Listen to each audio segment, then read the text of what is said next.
ሰላም ጤና ይስጥልኝ ውድ የተከበራችሁ ቤተሰቦቼ ሁላችሁንም ሰላም ብያለሁ። ያላችሁበት ሰላማችሁ ይብዛ እያልኩኝ ዛሬ በአዲስ ቪዲዮ መጥቻለሁ። ዛሬ የመጣሁት እንግዲህ ሰሞኑን እጅግ በጣም አነጋጋሪና አሳዛኝ የሆነው የሀቢባና የቤተሰቧ ጉዳይ ነው ማለት ነው። እንግዲህ ሀቢባ ሰሞኑን ያው ሰንበት ብላለች። ቲክቶክ ላይ ዘመቻ ተጀምሮባታል። ዘመቻው ደግሞ እንግዲህ እሷ እኔ በሚመለከተኝ ወይም ደግሞ እኔ በማምነው መንገድ ብላ የጉራጌን ማህበረሰብ ተሳድበሻልና ተሳልቀሽበታል ብለው የሚያምኑ ሰዎች እንግዲህ ትንሽ ወጣ ያለ ንግግር ሲያደርጉና እንዲሁም ደግሞ በልጇ በሳይመን ላይ ፈጣሪ አምላክ በሰራው ነገር ሲዝቱ ሲሳደቡ ታይተዋል ማለት ነው። ይሄ እጅግ በጣም አሳዛኝ ነው። በነገራችን ላይ የሰው ልጅ እኔ ልሁን ይሄንን ነገር ብሎ እኔ አካለ ጎደሎ ልሁን እኔ አይኔን በቃ ወይ ግሬን ወይ እጄን አሳጣይ ብሎ ፈጣሪውን ለምኖ አይደለም የሚያገኘው። ይሄ የፈጣሪ ስጦታ ነው። ስለዚህ ያልወለድን ሰዎች በተወለዱ ልጆች ላይ ባንሳለቅ፣ ወልዳችሁ እንኳን ራሱ ብትጨርሱ በሌሎች ልጆቻችሁ ላይ እንደሚደርስ ማሰብና መገመት አለባችሁ።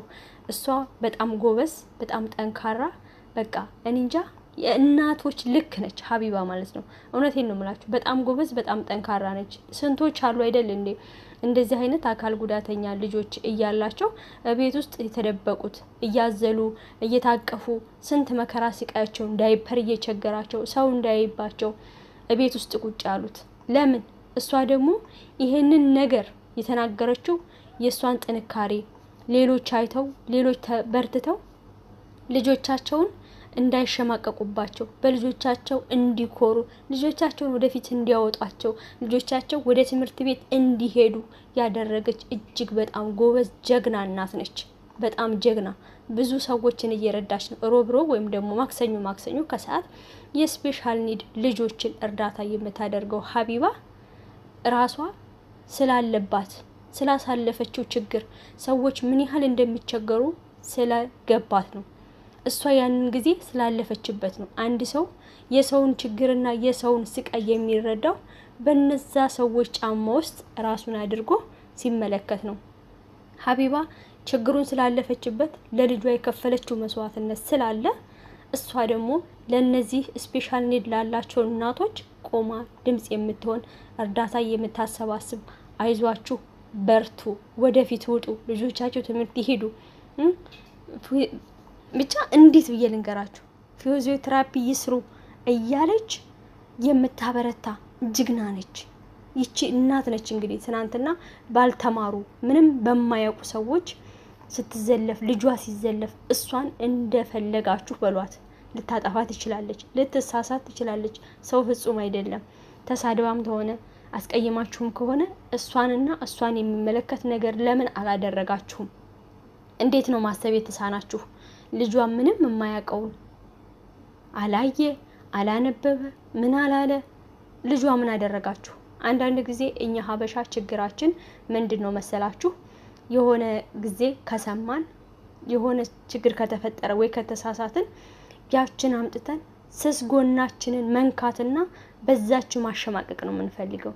ያ ደግሞ ትክክል አይደለም። በተለይ ደግሞ እንደዚህ አይነት ነገር በፈጣሪ ስራ መግባት የእውነቴን ነው የምላችሁ ያስቀስፋል። መጽሐፍ ቅዱስ ራሱ ሰዎችን ደንቆሮ ብሎ የሚጠራ እሱ የገሃነም እሳት ነው ይላል። ስለዚህ እኛ ለምንድን ነው ሰዎችን ማሰብ የተሳነን? በሀገራችን እንደዚህ አይነት እናቶች እንዲደበቁ እንዳይወጡ በልጆቻቸው እንዲያፍሩ ልጆቻቸውን ትምህርት ቤት እንዳይሸኙ ልጆቻቸውን ወደ ሚዲያ እንዳያወጡ ለምንድን ነው የምናደርገው? ሰው እኮ ፈጣሪን ስጠይ ብሎ አይደለም ስለሚያምንባቸው ስለሚወዳቸው ነው።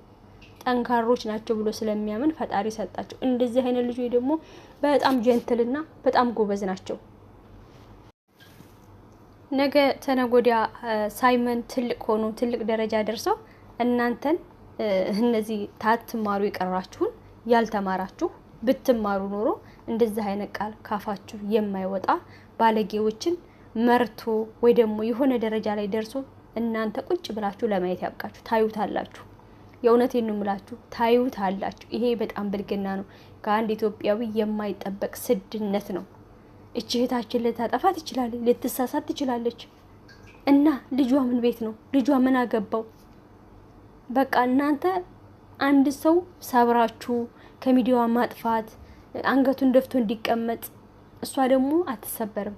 እሷ ደግሞ ጀግና ናት። የእውነቴን ነው የምላችሁ። ልጆቿ ስነ ስርዓት ያላቸው እቤቷ የሄዱ ሰዎች ይመሰክራሉ። እኛም ሁል ጊዜ 5000 6000 ሆነን የምንከታተላት ሰዎች ምስክር ነን። ምክንያቱም እንደ ልጅ እንኳን አያስቸግራቱም። በጣም ስነ ስርዓት ያላቸው ለሰው ክብር ያላቸው ጨዋ ልጆች ናቸው። ይሄ የመጣው ከሷ ነው። እሷ ስላሳደገቻቸው፣ ስነ ስርዓት ስላስተማረቻቸው፣ በኢትዮጵያዊነታቸው ኩሩ ናቸው። እውነቴን ነው። አስተዳደጓ ራሱ ፍጹም ኢትዮጵያዊ የሆነ አስተዳደግ ነው ያሳደገቻቸው። አንዳንድ ሰዎች እኔ ልጅ የላቸውም። ልጅ ምን እንደሚያስፈልገው እንዴት ነው የልጅ ጣዕሙ ያልገባቸው፣ ለልጅ ደግሞ ምን ያህል መስዋዕትነት እንደሚያስከፍል ያላወቁ ሰዎች የሰው ልጅ ተነስተው ይሳደባሉ። በዚህ ላይ ሀቢባ ስለ ብሔር አትገባም፣ ስለ ሃይማኖት አትገባም። እሷ ፍጹም ሰላማዊ ሰውና ፍጹም ደግሞ የተቸገሩትን የምትረዳ፣ ለተቸገሩት ድምጽ የምትሆን፣ ለሚበደሉት ድምጽ የምትሆን፣ ለስንቶቹ የደረሰች ነች። ለእናቶች፣ ለአባቶች፣ ለእህቶች፣ ለወንድሞች ሕክምና ላጡ እንዲታከሙ ያደረገች ጎበዝ ጀግና እህታችን ናትና እባካችሁን ልቦና ይስጣችሁ። ሌላ ምንም ልንላችሁ አንችልም። የእውነቴን ነው የምላችሁ። ልቦና ይስጣችሁ። እግዚአብሔር አምላክ ደግሞ እሷን ልጇ ትልቅ ደረጃ ደርሶላት፣ ልጆቿ ትልቅ ደረጃ ደርሰውላት ያን ጊዜ እናንተ ይሄ ቃል ካፋችሁ የወጣ ሰዎች እናንተ የምትሰበሩበትና ደግሞ የምትጸጸቱበት ጊዜ ይመጣል። እግዚአብሔር ግን እስከዛው ድረስ ልቦና ይስጣችሁ። እሷን ግን መቼም ልታጠፏት አትችሉም። አንዳንድ ሰዎች ህዝቡን ያዘችብን ቢዝነስ፣ ህዝቡን ያዘችብን የአረብ ሀገር ልጆች ናቸው እሷን የሚያዳምጡት። ዩቲዩብ ላይ ደግሞ ሲሰራ የአረብ ሀገር ልጅ ነው የሚያዩና ስለዚህ እኛ ዩቲዩብን ብንለቅ ልንሰራ አልቻልንም፣ ሊታይልን አልቻለም፣ ቢዝነሳችን ቀዘቀዘ ይመስላል። ነገር ግን የአረብ ሀገር ልጆች ስንታመም፣ ስንወርቅ፣ ስንቸገር ዩቲዩበሮች ምንም ናቸው። ምክንያቱም አይደርሱም። እነሱ የሚፈልጉት ሳንቲም ስለሆነ አይደርሱልንም። የምትደርስልን ሀቢባ ናት። ቢያንስ እንኳን ህዝቡን አስተባብራ እንድንረዳ፣ ከችግር ውስጥ እንድንወጣ፣ ብዙዎችን ከችግር እንዲወጡ አድርጋለች።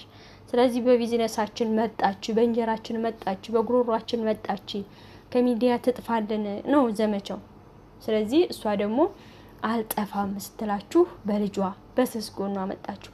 ማንኛውም ሰው በልጁ ሲመጣበት ስስ ጎን አለው። ልጅ ቀይ መስመራችሁ ነው እና ስሜታዊ ሆነች፣ አልቻለችም። በቃ አልተሰበረችም ነበር እስከዛሬ። ግን በልጇ ደግሞ ለመስበር ሞከሩ። ግን ደግሞ እግዚአብሔር ይመስገን በጣም ጠንካራ ነች። ዛሬ ደስ ብሏት ሳይ እኔ በጣም ነው ደስ ያለኝ። እና እንደዚህ አይነት ብልግና ንግግር የምታደርጉ ከኢትዮጵያዊነት ያፈነገጣችሁ ስዳ አነጋገር ካፋችሁ መጥፎ ቃላት የሚወጣ ሰዎች እግዚአብሔር አምላክ ልቦና ይስጣችሁ ብለን እኛ ሁላችንም እንጸልይላችኋለን። ሌላ ምንም ልንረዳችሁ አንችልም። ለማንኛውም አብራችሁ ስለነበራችሁ ከልብ አመሰግናለሁ። ባይ ባይ።